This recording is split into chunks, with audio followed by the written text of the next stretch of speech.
this one about sharing. So without further ado, from last week, Mr. Chakrapan, please.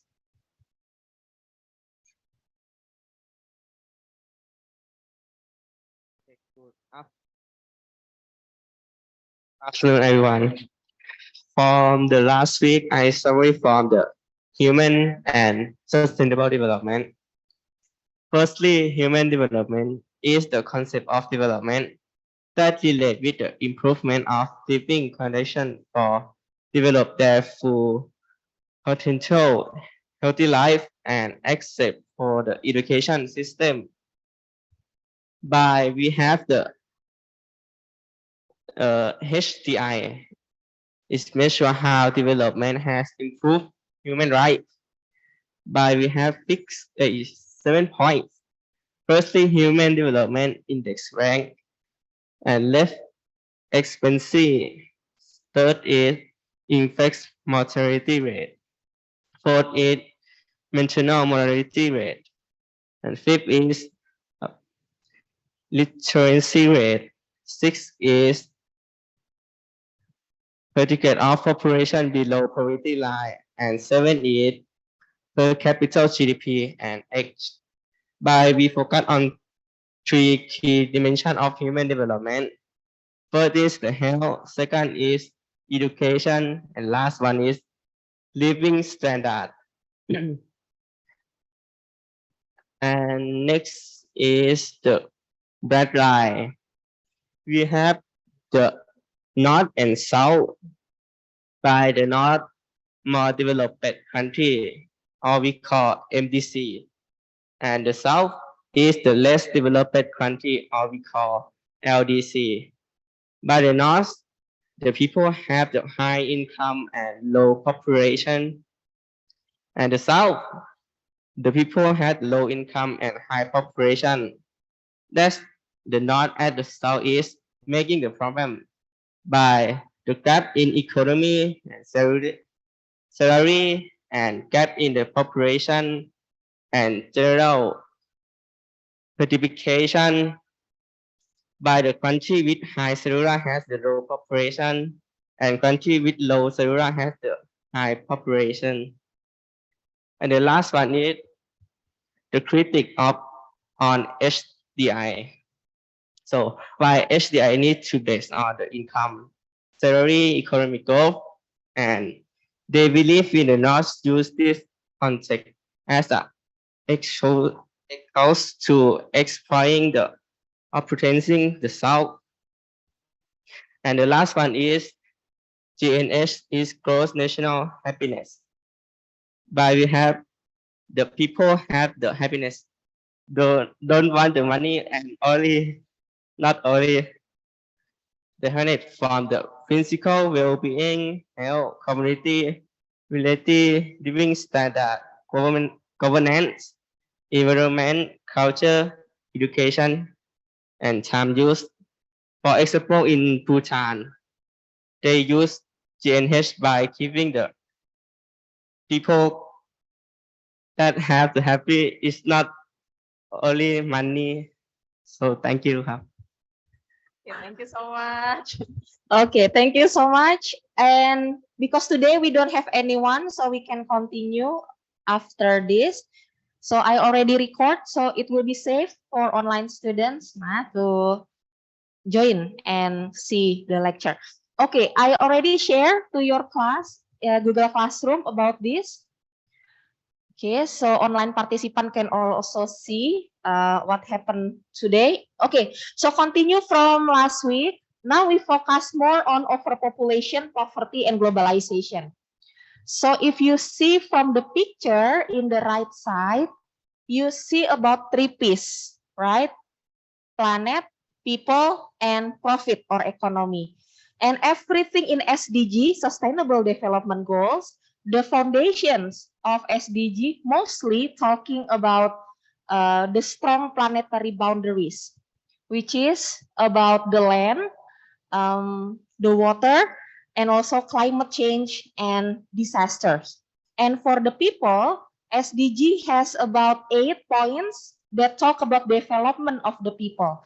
So the basic of SDG, actually the sustainability of the planet, continue with development of the people to have the profit or to have the cooperations in economy. So this is, I will explain later about this picture.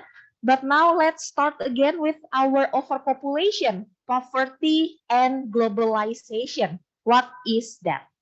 Let me start with the definition first. After this, we go to the YouTube.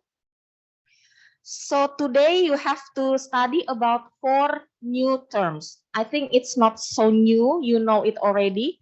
But let me remind you again, what is sustainable development? Sustainable development is actually development approach for the people, but the development that is balanced, meaning that balancing from the present generation for the future generation. Sorry, okay. For the future generation. And it also involves balancing economic, social, and environment, 3 P's consideration to have better quality of life now and the future. So this is the definitions of sustainable development. And the definitions of overpopulation is the condition of having a population that more than or exceeds the carrying capacity of the environment. It can create the impact to the depletion or the decrease of resources and the degradation. What is degradation is the change, the negative change of the environment. And what do you mean by poverty?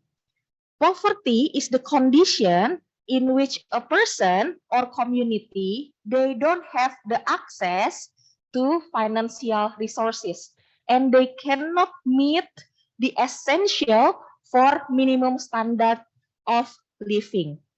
Okay.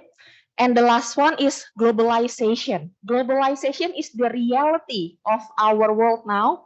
Everything in our world now is interconnected, meaning you cannot separate something from other thing. So everything is interconnected and interdependence from trading, communication, migration, cultural exchange.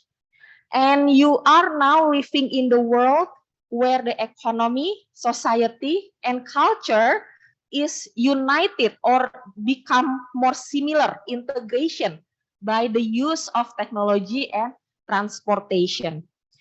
And what is the relationship of overpopulation, poverty, and globalization?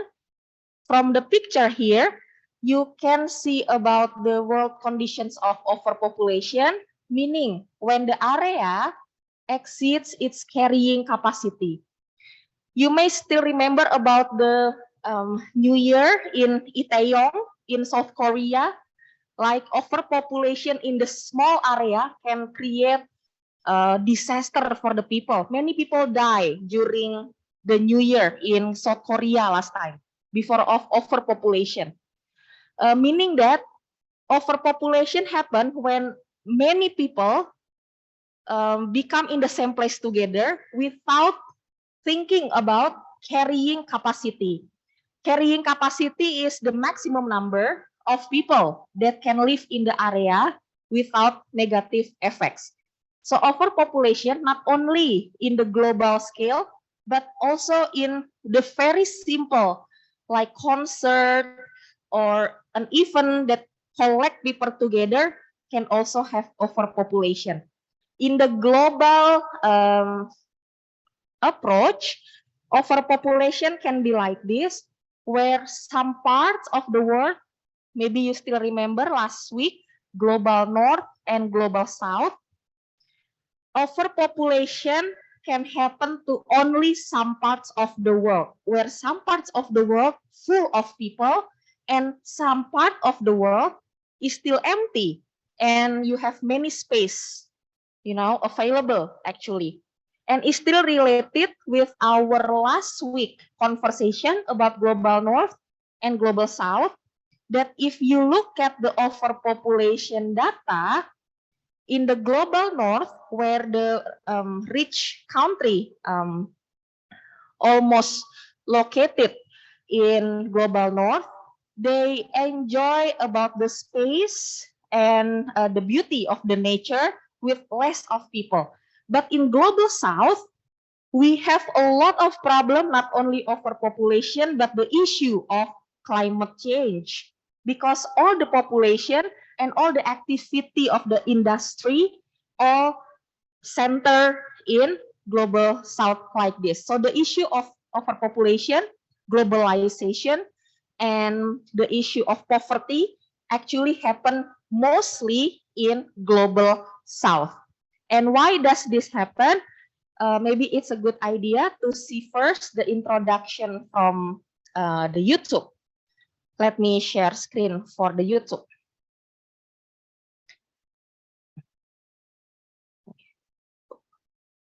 Okay, this one. Wait.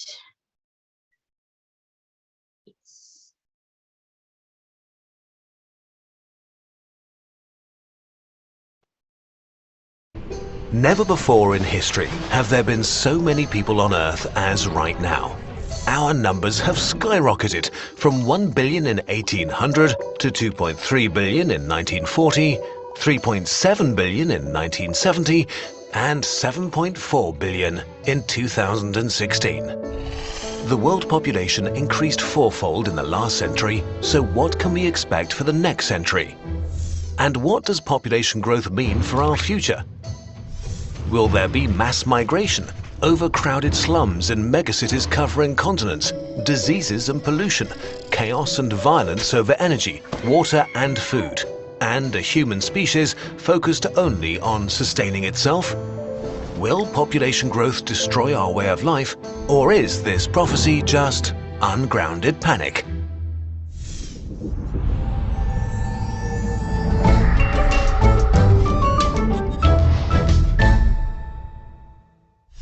In the 1960s, population growth reached an unprecedented rate, which led to apocalyptic prophecies.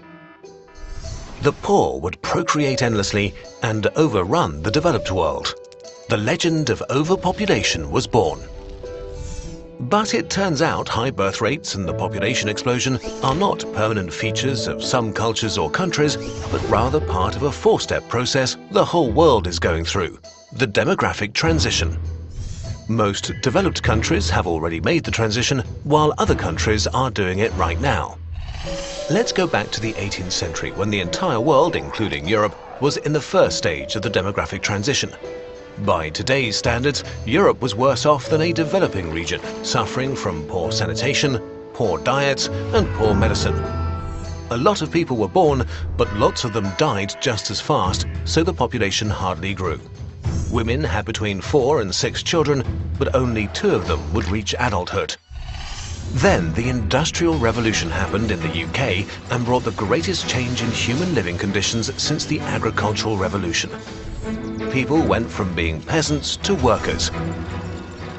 Manufactured goods were mass-produced and became widely available. The sciences flourished and advanced transportation, communication and medicine. The role of women in society shifted and created the conditions for their emancipation. Slowly, this economic progress not only formed a middle class, but also raised standards of living and healthcare for the poor working population. The second transition stage started. Better food supplies, hygiene and medicine meant people stopped dying all the time, especially so at a very young age. The result was a population explosion, doubling the UK's population between 1750 and 1850. The main reason families used to have lots of children was that only a few of them were likely to survive. Now that had changed, so the third stage of the transition was set in motion, fewer babies were conceived, and population growth slowed down. Eventually, a balance emerged. Fewer people were dying and fewer children were born, so the death rate and birth rate became stable. Britain had reached the fourth stage of the demographic transition. This didn't only happen in the UK, more and more countries went through the 4 stages. First, many births and many deaths due to bad living conditions. Second, better living conditions leading to fewer deaths and a population explosion. Third, fewer deaths resulting in fewer births and population growth came to an end. But if birth rates have dropped so much, why is the population still growing so fast? Well, the children born in the population explosion of the 70s and 80s are having kids themselves now, leading to a noticeable spike in overall population. But they are having far fewer children on average than their parents. The average today is 2.5, it was 5 40 years ago. So as this generation gets older and fertility declines further, the rate of population growth will keep on slowing. This is true for every country. In the West, we tend to overlook progress in other regions of the world, but actually most of the world's countries have made it to the 4th stage. Just look at Bangladesh. In 1971, the average woman had 7 kids, but 25% of them would die before the age of 5. In 2015, the mortality rate was down to 3.8% and women had only 2.2 kids on average. This is the rule, not an exception. We're not special, we just had a head start.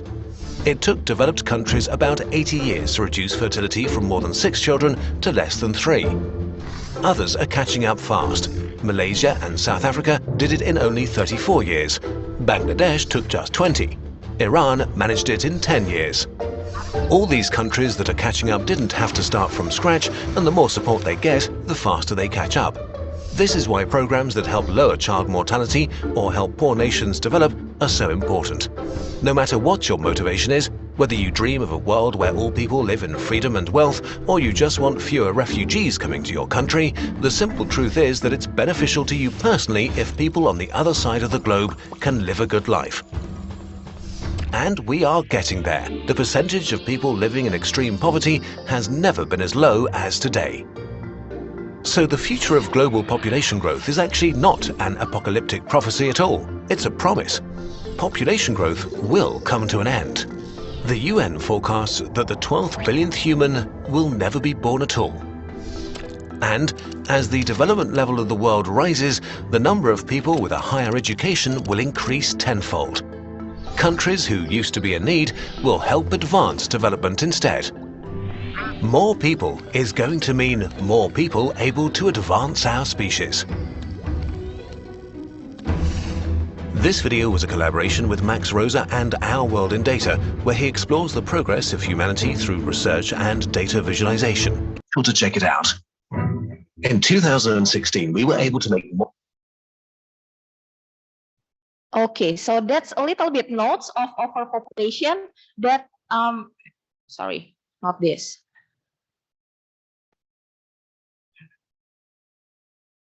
This one. Okay, that from the video, you recognize about the step by step of the world history that last time, the number of population is not as much as today. Because last time, before the 21st century, the world has so many wars. I think students from social innovation understand how many wars in the 20th century. First World War, Second World War, Cold War, right? And it decreased the number of population of in our global world. But during the Cold War, where the war type is not about the machine and gun anymore, the industry can develop, and the number of population also increase until now. And what is the problem with that? The question is, do we have too many people already in the world? If you ask like that, the answer is maybe no, because as you know that in the global north and global south, the overpopulation only happen in global south country, where the number of people expected to become the labor and the producer of the capital industry market for the global north country. So it is still in debate about the world. Are we having so many people or are we overpopulation? The answer can be yes and no. For the people living in the global north side, maybe they say we don't have overpopulation. But if you see the country in the global south, maybe we can say, yes, we have overpopulation. That's because the politics of global South and global North. Last week, you already studied about that. So let's continue about the impact. So why do we have to care about the impacts of overpopulation to sustainable development?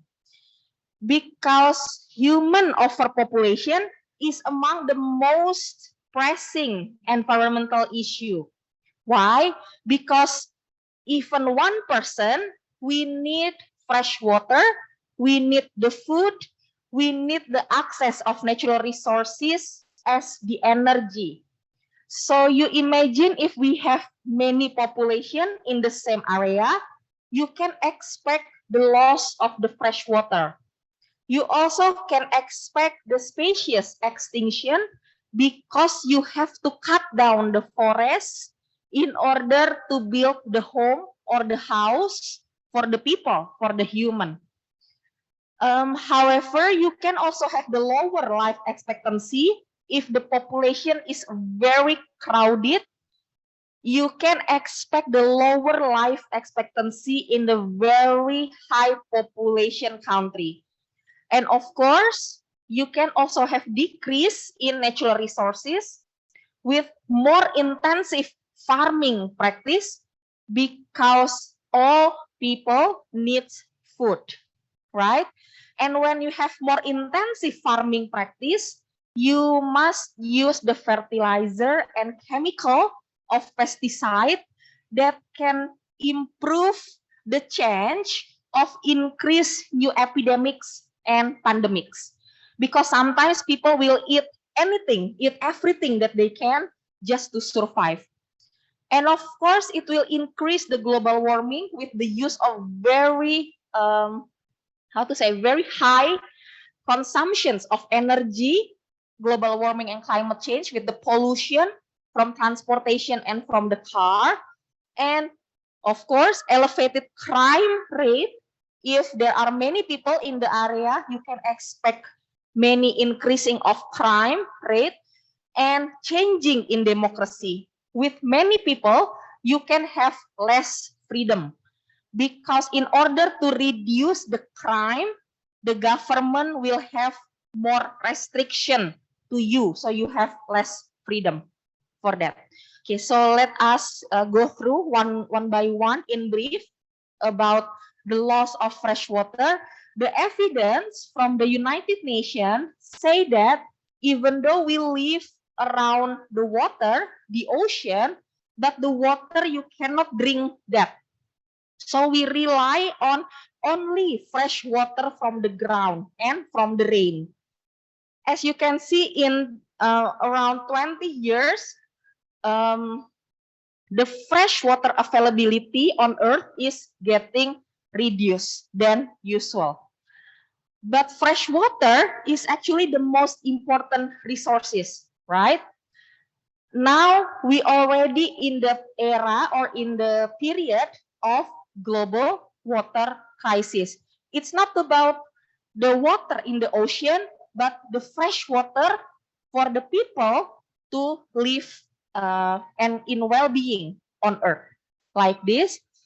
And if you don't have access to fresh water, you can see from the picture in your below right-hand side here, people suffering from water stress and scarcity, and more population in the world now, they cannot have access of the fresh water like this.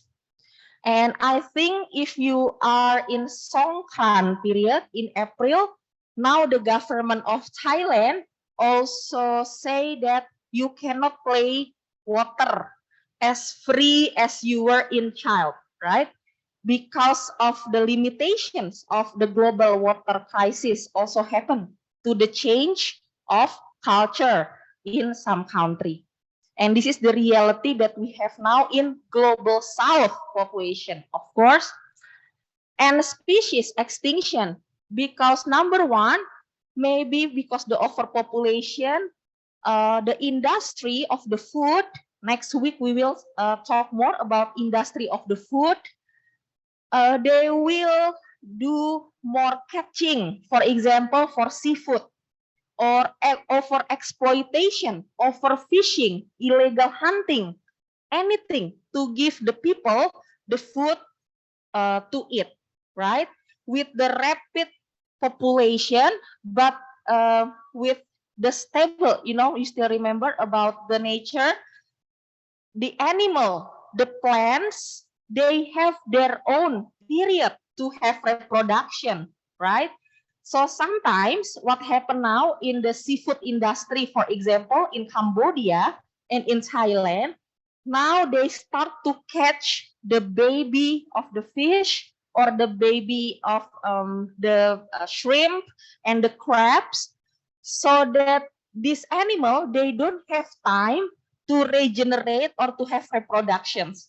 And if we still do the practice of over exploiting, overfishing, over catching, we will soon have many more species to extinct until we don't have food anymore. So human overpopulation, they have dominated this one, the orange color, planetary, physical, chemical, biological condition to the limits. Compared to the previous years, our modern life, it caused a lot of species extinction, or 3 species extinction per hour, faster than the regeneration of the new species can grow, like this. And the third impact from the overpopulation include the lower life expectancy in the area that is mostly crowded populated country. And mostly the crowded population country with lower life expectancy until now, the color red, you can see still in Africa and in our place in Asia. So you can see Africa and Asia is part of global south country, while the people living in global north, for example, Europe, Northern America, they can still have a better life.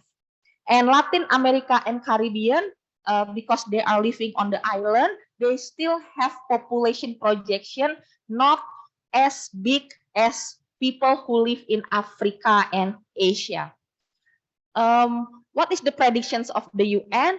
In the yellow part, you can read that the predictions of the UN, we can grow population 11.2 billion in the next 50 or 70 years, like this. But more than 50% of this population will live in global south country, mostly in Asia. So in 2100, more than 80% of the Earth inhabitant, it is projected also to live in Africa and Asia. Why? Because the availability of the natural resources, the availability of the river, the availability of the food, and the good weather you can find in global south country, like in Africa and Asia. So Africa and Asia, basically the best place for you to live. That's why the predictions is that more and more population will be grow in Africa and Asia. But in the same time, these large proportions of the world population can also grow to the decrease in access to medical care, fresh water, foods and jobs, that result in a fall of life expectancy. And this is also impact to the poverty that I will explain very soon to you. So let's continue first to the effect number 4, depletions of natural resources, that we already predict that when you have more people to live, you need more energy. Not only energy for your transportation, your car, or your bike, but you also need to support energy for electricity for you to go to work or even just to go study, like this. For example, natural resources of the water and fossil fuels. Now, this one, it's being consumed at the record rates. So we are now consuming faster and more during 21st century. The research or a study by United Nations Environment of Outlook involved the scientists say that human consumption now had far outstripped available resources. Each person on Earth now requires third more land to supply his or her needs than the planet can supply. Okay, and I will explain more about environment later on. So let's skip this about intensive farming practice. Why do we have to more intensive farming practice? Because the more population you have, you need to have intensive farming methods to produce more food with lower quality, and the price will be cheaper on the food. Like this is to have the feeding of growing human population. And this is also give the threat to the environment, especially because we need to cut down the forest to create agriculture or plantation like this, so that the food for the human can be considered under control by the human. But what does it mean under control? Under control meaning that the human will kill the parasite or will use the chemical pesticide to make sure they have enough food with the cheaper price for the population.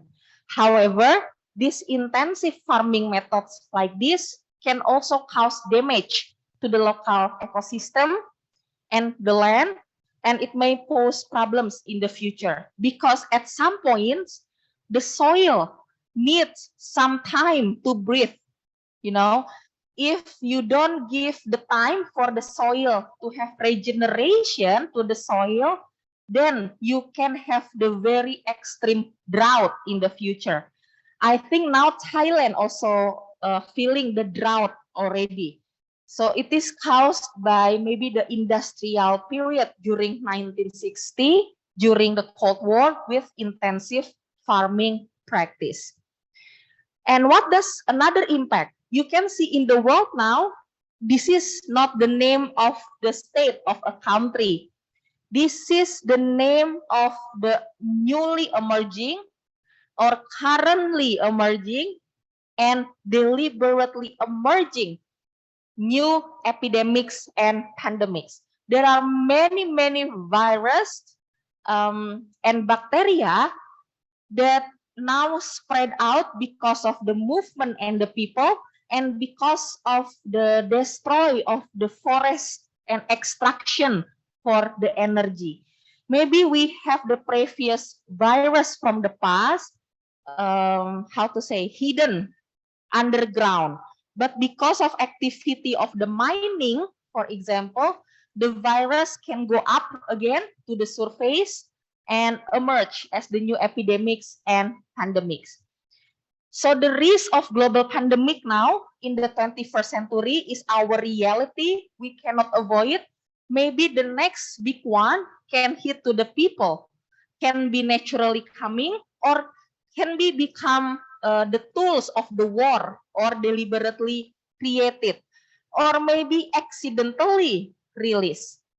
So although the country got new vaccines, for example, COVID-19, and maybe medicine and drugs, that previous generation, you could not access that. But every day we have the challenge of new pandemics against the human population.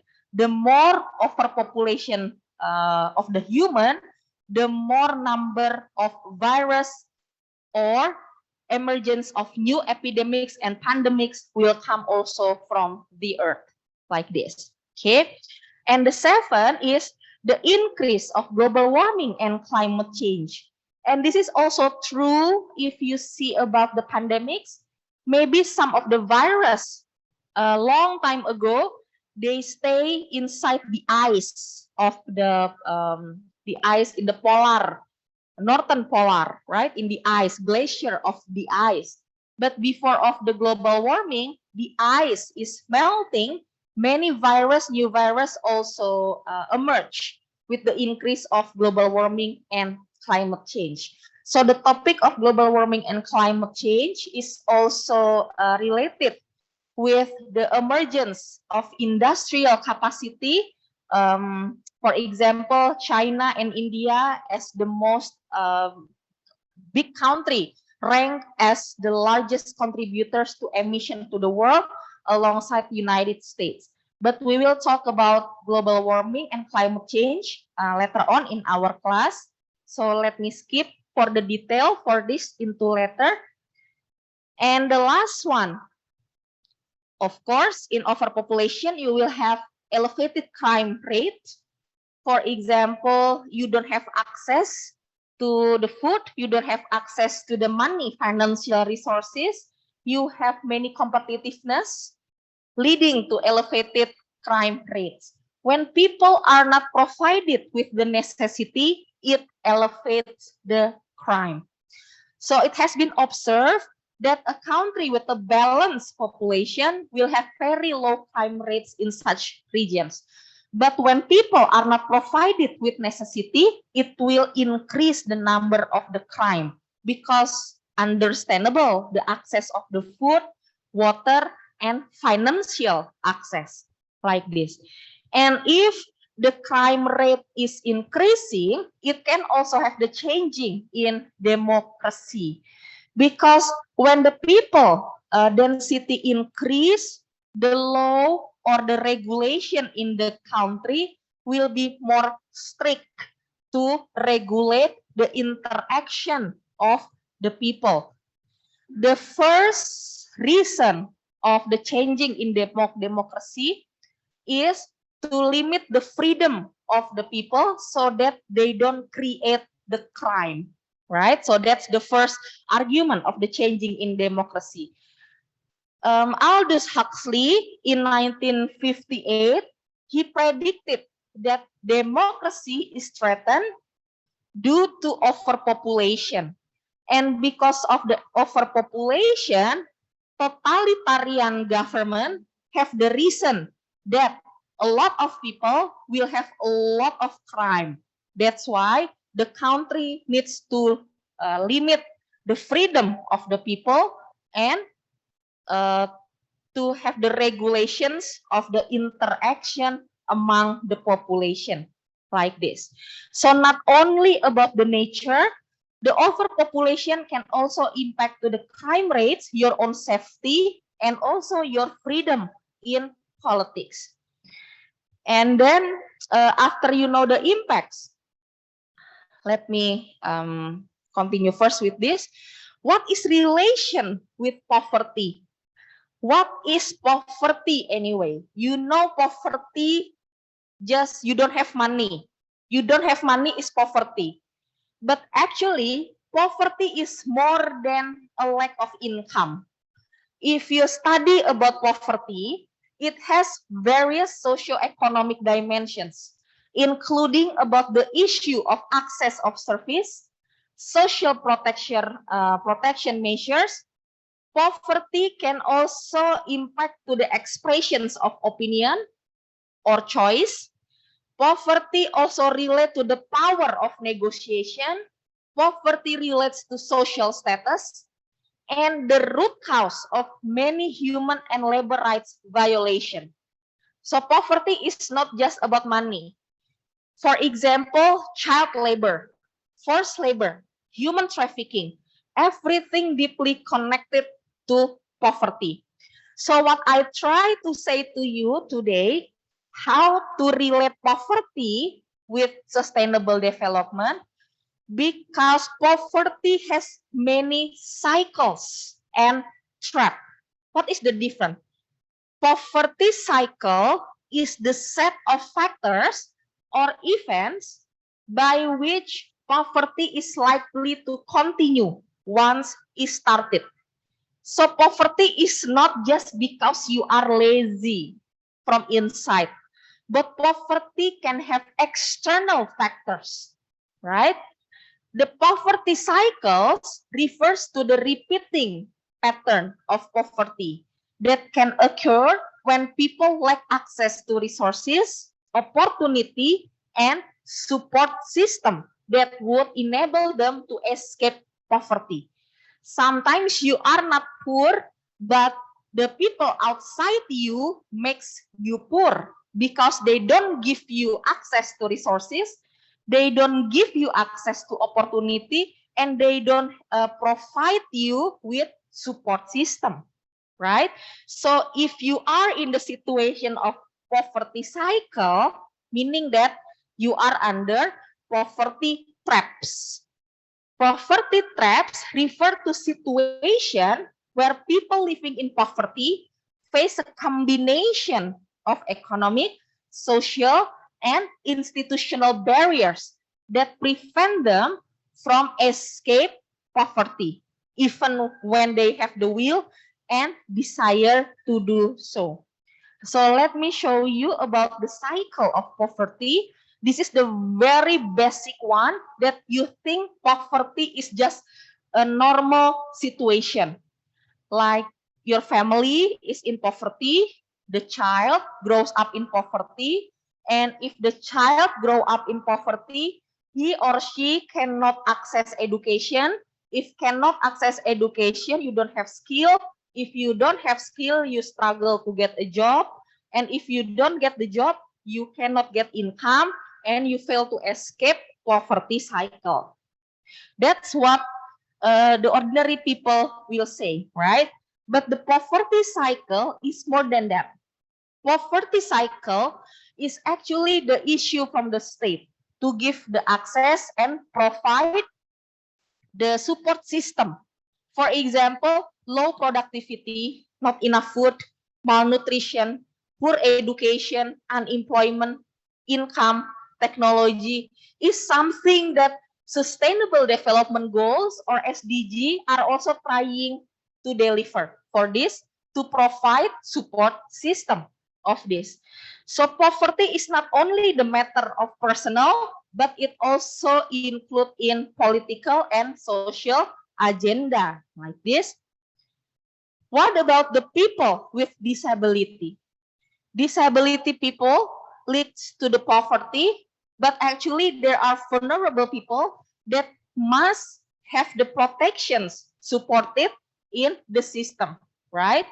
Because in the circle of this, it can also include social, cultural exclusion and stigma, denial of opportunity, deficit in rights, and participation. If we reduce the barriers like this, it actually can help to reduce the poverty. So sometimes the poverty is not as easy as lazy or don't have access, but it is more than that. Okay. And for the poverty trap, this is also the cycle. I give you example about the child labor that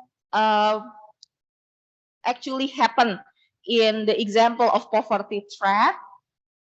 Sometimes a family living in poverty cannot afford to send their children to school, so the children are forced to work, and the children receive no education, and the children grow up without basic skill, and they remain in the low paying, and they continue married in the young age, and they have children.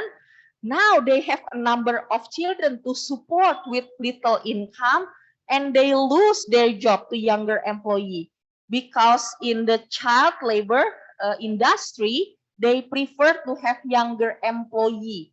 As they grow old or they grow up, they don't have any work anymore, and this is the poverty trap that never ending for them. So the poverty is not only happen because of the personal, but also because of the country fail to provide support system to cut the poverty trap or to end the poverty cycle. And this is usually happen in the country in the global south with many population ready to work as the labor like this. So this is the concept in poverty that relate with sustainable development. There are four types of poverty. Number one, absolute poverty. refers to the lack of resources necessary to meet basic needs for survival. This is the very absolute poverty where people, they don't have anything just for the food, shelter, and clothing. While relative poverty refers to the lack of resources resulting in lower standard of living and limited access to opportunity. Maybe they have access to the food, they have a home, and they can have the clothes, but they have lower standard of living and limited access to opportunity. That's the second definition. The third definition is structural poverty. Structural poverty meaning that poverty that is caused by systemic, meaning that it relates with the policy of the state, relating with the economy, politics, and social factors. For example, the state doesn't give equal distribution of resources. They don't give access to education. They make a policy that have discrimination to the people. So it can also cause the poverty. And the last one is multidimensional poverty, refers to the complex phenomenon that affects multiple aspects of personal life, including income, health, education, and living standard. This can refer to multidimensional event like suddenly you are a rich person, but suddenly your place have the big disaster and the government doesn't provide any compensation for you to start your life again. Then you can have the multidimensional poverty. Or maybe you are rich, but you have the mistake of maybe giving signature to other people and suddenly you lost your asset. Or maybe you don't have the access of insurance and when suddenly you get sick, very sick, and you sell everything that you have for your medication. This can also have multidimensional poverty. And in the state level, they have the poverty line, meaning a statistical measure. So I think people study about management or accounting will be more expert to have the statistical measure used to determine the poverty rate based on minimum level of income required to meet the basic needs. So this is some kind of concept in poverty. And how to see the poverty? How can we say someone is poor or not? There are many theories for that. The first one is capability approach. Capability approach is the theoretical framework that you see poverty, you can see someone is poor or not if you see someone lack of capability or freedom to select what they want in the life. Some people tell me that you are rich if you can travel to Dubai, you feel Dubai is cheap, right?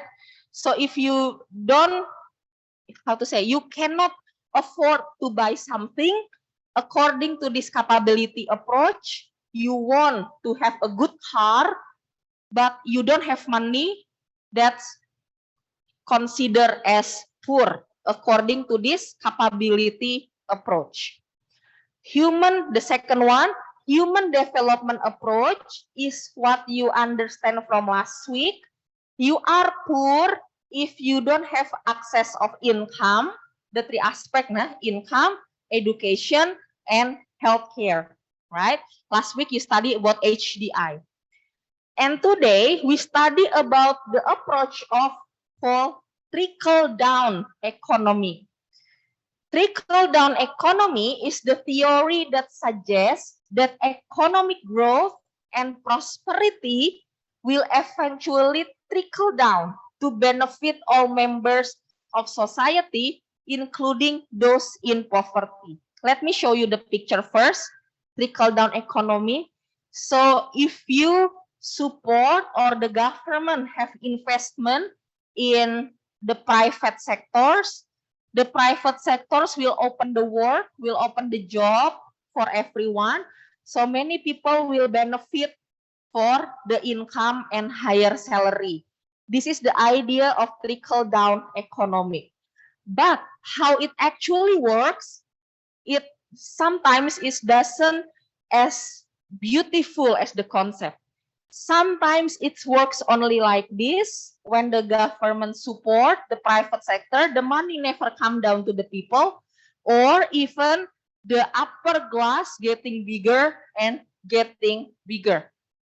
So in the trickle-down economy, the issue of poverty and rich, the concept of poverty, it is based on the understanding that poverty part of the structure in the state. So the state must support not the poor people, but the system around the poor people. That's why they usually support the investment in industry to open work, to open the job for the people. This is called trickle-down economy. But it actually works not as beautiful as the concept. Why? Because the critics, let me read here, the critics of trickle-down economy, they argue that the benefit of economic growth or prosperity not equally distribute. Why? Because in one country, we are now interdependent. We are connecting to other country or globalization. In the globalization, it will increase the income. Job loses.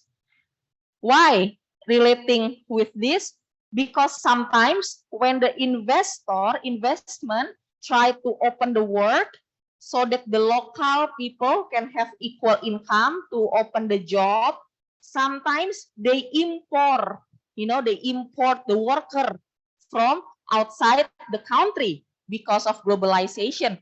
So the local people or the people living in one country, they don't feel or they don't see the benefit to have trickle-down economic because of globalization. The globalization also increase competition among the people. So when the government say they have investment in the big company to open the work of the people, the company will select people with higher education, right?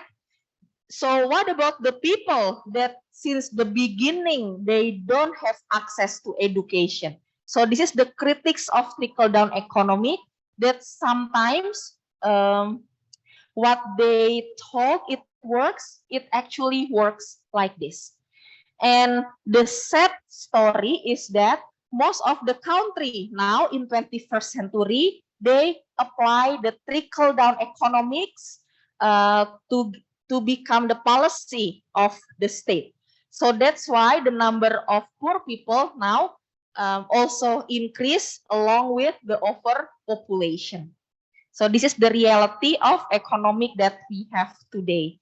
They support more to the investment in systemic way, right? So never one by one to human approach to the poor people itself, like this. And what is globalization actually? I think my student in social innovation already studied, but let me remind again. Globalization, it's coming from the word global. Global meaning that around the world, right? So globalization is the process of interaction and integration between people, company, and government worldwide. Okay, this is the integration of company and government worldwide. What is the relationship with the trickle-down economy?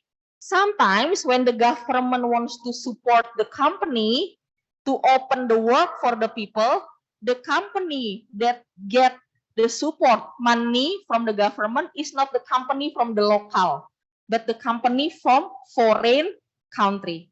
So that's why the money of trickle-down economy can also impact by the globalization, like this. But in our level, globalization also grow due to the advance in transportation and communication technology. What does it impact? It increase global interaction with the growth of international trading, idea, and culture. And globalization is primarily an economic process of interaction, integration that impacts your social and cultural aspect. So let me go through the real example of globalization. Without the growth of transportation, you know, in my age, I was born in 1980. I am 80s, 1980s. I still use telephone like this. If I ask you about hello, I will say like this, hello. What about you? Maybe you like this. Because you never have something like this. This is my phone when I was born, right? So if you say hello, I will say like this. But for you, maybe hello like this. It will be two different things, right? Meaning that globalization is grow due to the advance of communication. Now it's making more easy for communicate with person in other country. Also about the transportation, you have better transportation, so it's easier for you to going abroad like that. So it means that globalization make it easy because of these two industry, transportations and communication. And you see, this kind of app make you easier to go abroad, but it also has the impact. This is called economic globalization, but it also have the impact of the increased global interactions with the trading, idea, and culture. Now, if you ask your generation, not so many people wants to become farmer or state employee. Most of you will have a work like this, playing Bitcoins or gamers. So globalization now, in the pro aspect, pro and cons, the pro aspect of globalization is to decrease the poverty by giving more opportunity of working, right? Maybe you don't have a job in the country, but because of globalization, easy of communication, you can get salary of using dollars or using other currency of money that support you not to become trapped in poverty, right? And what again about the globalization is actually the economic process of interactions with social and cultural aspect. What can you see from the pictures of the Facebook there? You can see integrations of social and cultural aspect. You see Chinese people, you see Indian people, you see maybe Thai people there working together for the better economy. So in the pro aspect, globalization can help to reduce the poverty as long as you follow the skill. And globalization also help you if you don't have access to education, you can study anywhere by online. You can improve your skill, right? So that's the pro of globalization. For example, number one, increase the trade. For example, now you can open business using online, right? And access to the new markets with the improved technology and with the competition, it can have the lower price. In my time, because I grow in 1990s, the price of flight is very expensive. Not all people can access or to go somewhere by the plane. Now, the price of the flight is very cheap, competitive with the lower price and cultural exchange, right? But there are cons of globalizations also with the job losses, income inequality, environmental degradation, and many things, including political instability. Like this. So I have to go back to one more YouTube video to show you about the pro and cons of globalization from the overpopulation in sustainable development. Let me share first about this.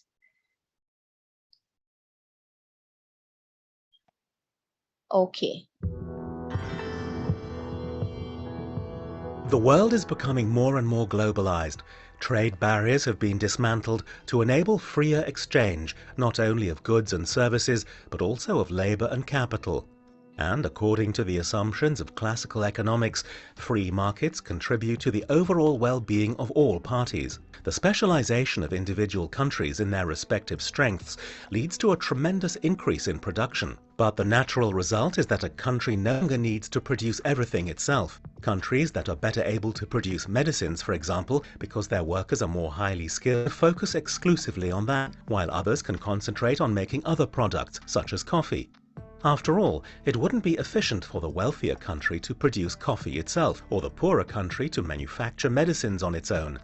The exchange offers advantages to both. But along with the increasing globalization of the past few decades, inequality in developing nations has also skyrocketed. An explanation of this phenomenon comes from the model developed by Nobel Prize winner Eric S. Maskin. Wealthy countries have highly skilled workers A and B. Meanwhile, developing countries possess workers with lower qualifications C and D. Before globalization, the labor of A and B, as well as C and D, would have been combined. This is especially advantageous for the less skilled workers B and D in each system. They end up profiting most from the cooperation. According to Maskin, globalization has led to a new combination of workers. Now A's are combined with other A's with C's and D's with other D's. It follows that worker C profits from the B workers while the D workers are left behind. Maskin concludes that the overall effect of globalization is in fact positive. Nevertheless, unskilled workers in developing countries in particular are still waiting to benefit from these positive impacts.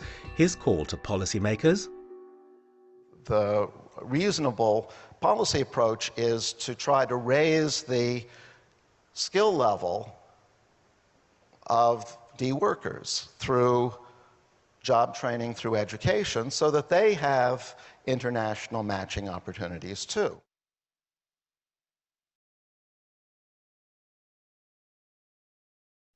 Okay, that's just the simple example of how the overpopulation and poverty can impact in globalization. Okay, so, okay.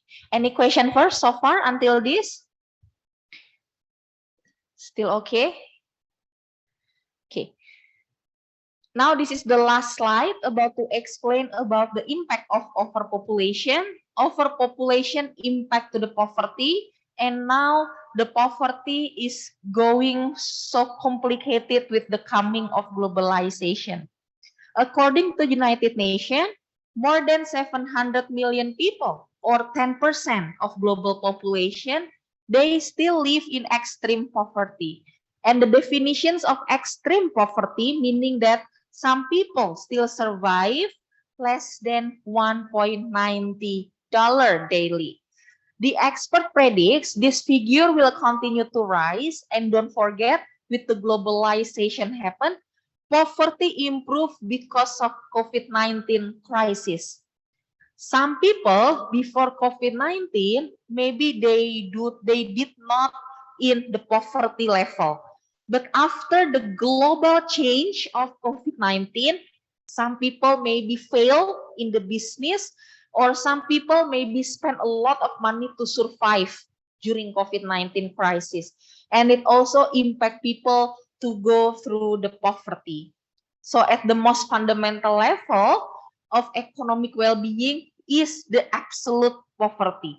So absolute poverty is the number of red that you can still see here. The number of people living in extreme poverty, meaning that lack of access just to eat, food, essential, clothes, and shelter. Even in the United States, the number of homeless people are increasing like this due to the impact of the globalizations also in COVID-19 crisis. So we are still have the people living in the absolute poverty, because you already study about how many types of poverty, right?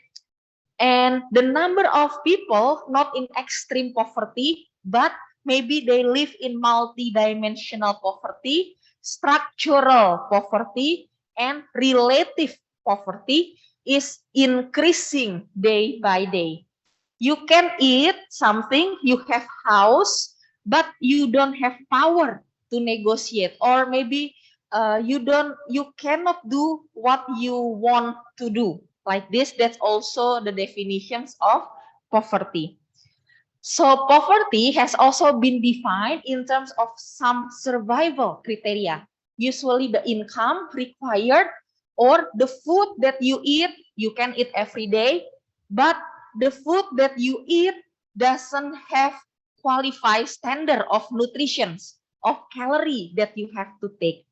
So the World Bank, the IMF, and UNDP now define the poverty line based on $1 per day of the income, because the global price of the industry or the consumption now is very high, that the people with $1 per day income, they could not access anything anymore.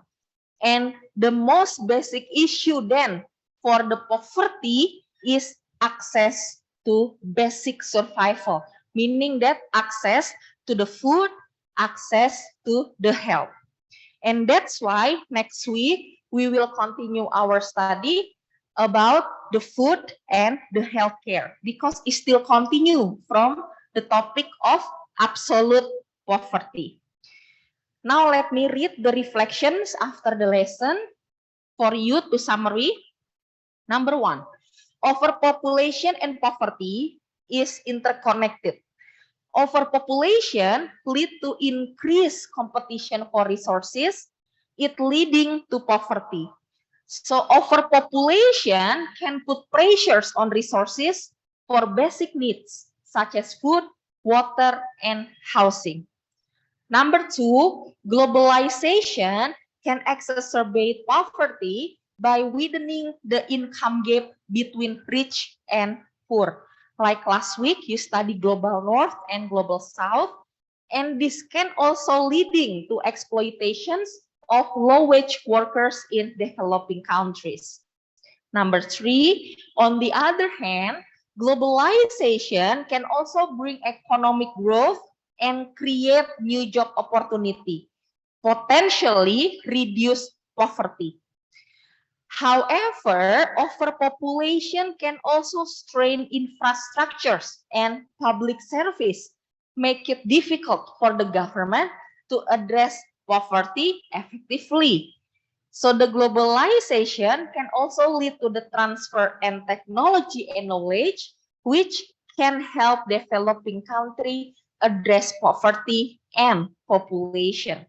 So by this, we will continue next week with the case study of the food and healthcare system. And let me announce you something, because next week we have graduation, right? Next week you will be busy having graduation. So according to our schedule, next week you will have self-study. So next week we don't have class.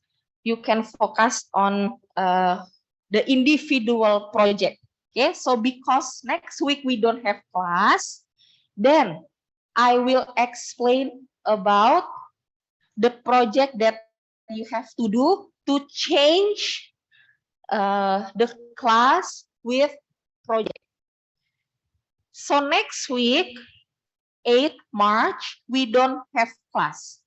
Okay, but I will ask you to read chapter 4 about food and healthcare system from the ebook, and you can fill this self-study. I will share the link to you. Type your name, student ID, and answer the question from here after you write the lecture by the UN Environment. This one, 1, 2, 3. And the last one is, I want you to find, because after you watch the lecture, I think you will understand about the food and healthcare system. So please find example in location around you and around university. Take a photo of the place or the activity that you think include food system or health system. And what do you think about sustainable development in the food or health system? You may ask permission to take a photo if necessary. Okay, the topic is about food and health system. Put the photo of the area activity here. You can put here and tell me a story about the photo that you select in essay. Please make a story from that. Okay, so next week we don't have class, but you have to put the story of the photo and explain here.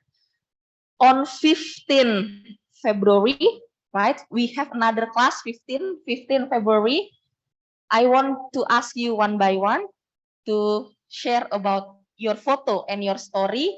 And based on the question, what do you think about sustainable development in the food or health system that you take in your photo? Okay. February. Oh, sorry, this is March. February next week. Am I wrong to say March? Sorry, I'm this one. Sorry. March or February? Sorry, nah. Sorry. February. Sorry, February. Yeah. Thank you. After laparinya, after graduation, at February, right? At February. Okay. Thank you, Sam. February. Okay. Any question for this so far? For this? So next week, you can enjoy the graduation. You will be busy, I understand. But you can, I know you will go traveling around. Don't forget to put the picture, any picture that you think relating with our topic, food and healthcare, and explain what do you think about sustainable development in the food and healthcare system. Okay, is it sustainable? Is it development? What do you think about that? Okay, any questions so far from online? Don't forget, online people, next week we don't have class, but please submit next week. When is your deadline convenient? Next Friday? Not this Friday, next Friday. 10th February. Okay, 10 February is the deadline. 10 February is the deadline. And on 15 February, I will ask you one by one to tell the story about what you already submit for this. Okay. Any questions so far from online? I will share the link after this. Still okay, nah? So you can put the photo not more than 10 MB. What is that? Megabyte. 10 MB, 10 megabyte, not more than 10 megabyte. You can say anything to 100 words. It's okay to have less words, but you still have to explain in the class anyway. So it's better to write anything and you just read when you have presentation in class. Okay, any question? Still okay? Just put the photo of this. Okay, online, you have question? Okay, online don't have question. Okay, don't forget we don't have class next week, right? Okay, any question? Thank you so much, Mint. Okay, we don't have question. So thank you so much for coming. So I will see you next 2 weeks. I will post everything about our assignment in Google Classroom.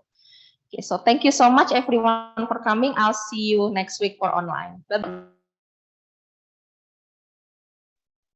Thank you, online. บ๊ายบายค่ะดิเชอร์ So I will online.